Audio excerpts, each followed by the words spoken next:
What's up, guys? So today we're going to be talking about the rear window regulator on a 2007 BMW 335xi. This is the E90 model. I'll show you what the part number is in a minute in the description, and then I'll also show you where I got it from. It's fcpeuro.com. So this is a part kind of known for breaking on the E90s. So if it breaks anymore, you can just send it back, and you can check out their website for more on that. The first thing we're going to do is remove this trim piece. You use a flathead screwdriver, just stick it in and then pull it out. And then you'll just slide down all the way through the screwdriver, and it should pop out just like that. Then we also have to take off this piece, the outer handle.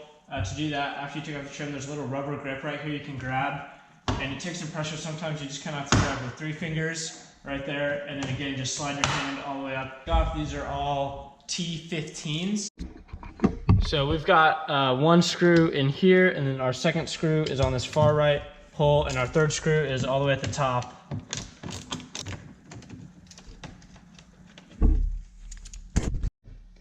So then what you do is, after those 3 screws, you're ready to pull off your door panel.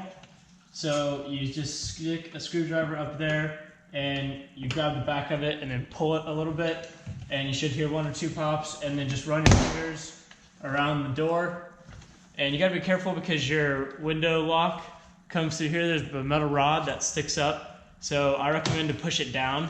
Then come to the top, but be careful because you still have, got a wire connecting to your door handle. And then you also have the wire connecting to right here on your window power button. And then you also have one more connecting to the lock actuator. And so you wanna pry it off as slow as possible without ripping those out. Now on the door, we've got a clip right here, and all you got to do with this is just pull it out. And then there's another blue one to your speaker, and again, you can just pull that one off as well. There are no tabs you have to push or pull. And then I usually flip it around to get this last one, and it just pulls right off. We're pulling off this foam block.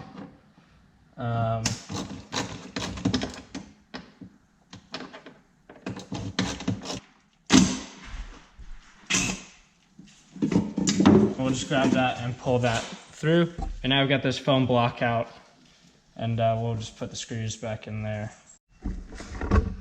Okay, so now we got these 3 bolts that we're gonna take off. Those hold the actuator.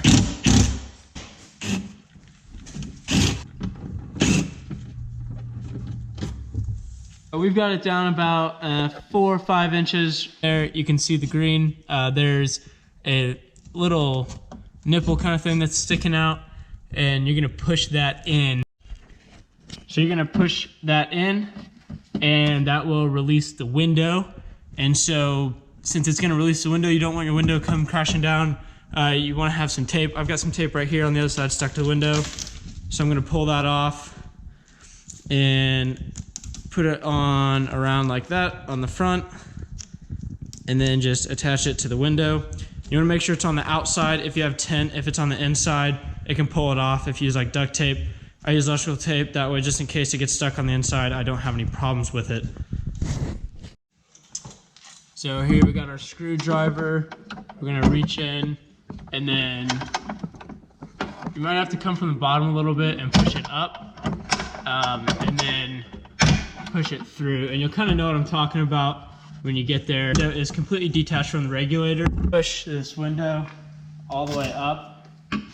You can just adjust it with your hands at this point, and then make sure you adjust your tapes again so it holds it and doesn't come crashing down on you. My window tint looks green. I don't know why, but that's not what it actually looks like. We're gonna push in this first, where that first bolt was, then the second one, and then you kind of have to follow this track down. And this is where you wanna pull off any of the wires connecting. So there's one that you just have to pinch that clip back and then pull it, and then you kind of have to jam it through here. I would recommend putting it all the way to the right side so you can push this first, but you kind of have to be on the other side of this wire so you can get the motor out through the hole where we have that foam block. Then you pull out your right end, and then come all the way back with your left end. So now we've got 3 screws on our motor that is connecting to the regulator. You got one here, one there, and one up there. So we're just gonna quickly take all 3 of those off. And so our motor is gonna just attach like that. One thing you wanna make sure of is that your motor is not the issue, or it should be able to at least roll your window down if your motor is not the issue and it's just your regulator. So I knew that right away, but that's an easy way to tell right there with these notches on that gear. So now we're gonna attach our motor. We are officially done taking out the old one and we're done with it. You can throw it away at this point. We're gonna line those up and it should just push right in, line up perfectly and snug. We'll bring these 3 screws. If you use an OEM part, or what I did was buy the OE part, is $100, so it was made in the same BMW manufacturer the same manufacturing plant that BMW buys theirs from. However, it is not actually stamped with the BMW logo. That is the absolute only difference between this one and the one that's $140. I highly recommend sticking with BMW, especially if you buy from the website I'm talking about. No, I have no sponsor with them. No, they don't help me at all, anything like that. I just really like their service, lifetime warranty, which is huge.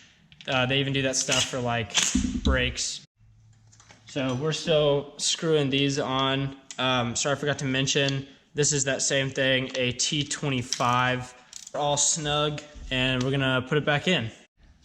So we're gonna do it a little different than we got it out. This time we're gonna put this side in first, the top, but it's gonna be on the left side. So it will go in this way, but we're gonna turn it sideways, and you're gonna put it in, and then I usually put the top first, and then on your left side, scoot it as far back toward you as possible, because there's a little bit of metal in the door, so you can push that up and then scoot it all the way right back again, and then line up your first one right here, kind of in this track, and push it up. Your other 2 holes will line up no problem.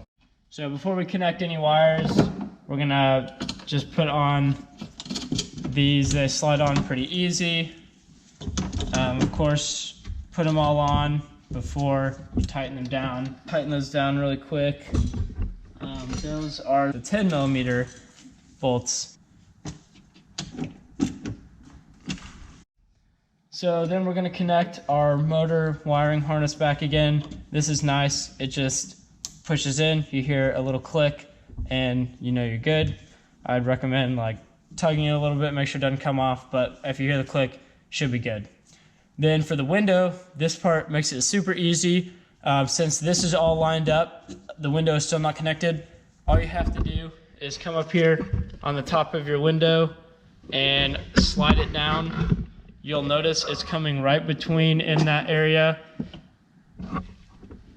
And you want to push your hand in there to push back that little green part that we messed with the first time.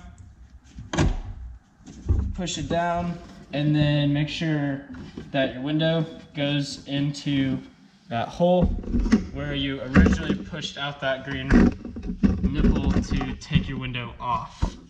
So you can kind of see it right down in there. You'll know what I'm talking about. There's actually a hole in the window that it goes through, and that's how it holds it in place.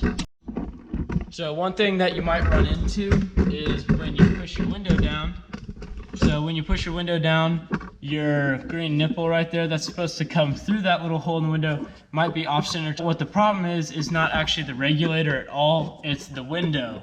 So since the window is just in the door, it can tilt left to right at the top. Of course, the window is not flat across the top, so it's hard to tell looking at it, but to be able to get that fixed, what you want to do is either put pressure on the top. You do that, it should straighten out that hole, and then you'll be able to get that little green part through the hole. And that's how you know it's connected.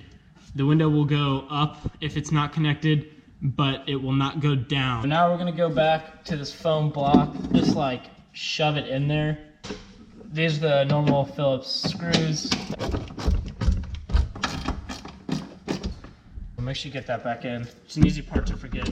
The foam door insert, since we didn't take this wire off, what you want to do now is first push that up through. There's a little slit right there. There should be one wire that branches off into two. That goes to the slit at the top over there.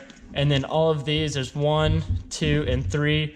These are all gonna line up with these white things. That's where screws screw into, so it's super important to make sure all of those are lined up. You can kind of feel through for them through the foam. Press it back on.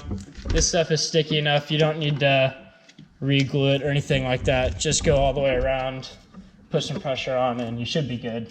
When you put this cable back on, this door handle likes to flop open. You want to hold it, make sure this plastic piece is all the way forward. Push it down, and it's that simple. We're gonna put this through at the top. You want to be careful with that once it's through, because that is easily breakable. And we're just gonna line it up from the top. There's some notches right here. They come all the way across.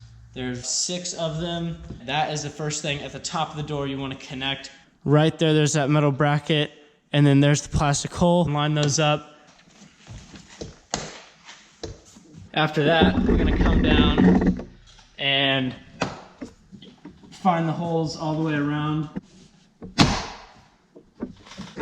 Your door panel is now snapped into place, but not screwed on. Grab your door handle, find your 3 screws. They all look like that. There's the hole up there. Then there's one on the far right side here and one there. These are T15s, and we'll just screw those in. Now we're ready to snap on our door handle. Piece we have is our trim. You have these 3 screw kind of looking things. They go right into these white snaps. Now your regulator is almost done, but we still need to program it, make it work correctly. In our front of our window switches, so what we're gonna do to program it is, the window's all the way down right now. I don't believe that matters, but I'm just gonna scoot it up a little bit. I'm gonna push it all the way down, both double clicked, and I'm gonna hold that for about 10 or 15 seconds. I'm gonna use one click to go all the way up. It can be sort of intermittent. Now it's all the way up, so now we're gonna go 2 clicks. Hold that for about 10 seconds. Now your window should be good to go. You can see right here, this is a double click all the way up. Goes all the way up. There's one double click all the way down, and it goes all the way down. Thank you so much for watching. If you have any questions or any other DIYs you'd like to see out of me, just let me know down below. Again, the link for where I bought this part is down below, and the link for FCP Euro is also down below. And I really hope that this helped you. Feel free to like or subscribe if you want to see any other DIYs out of me. Thank you so much for watching, and have a great rest of your day.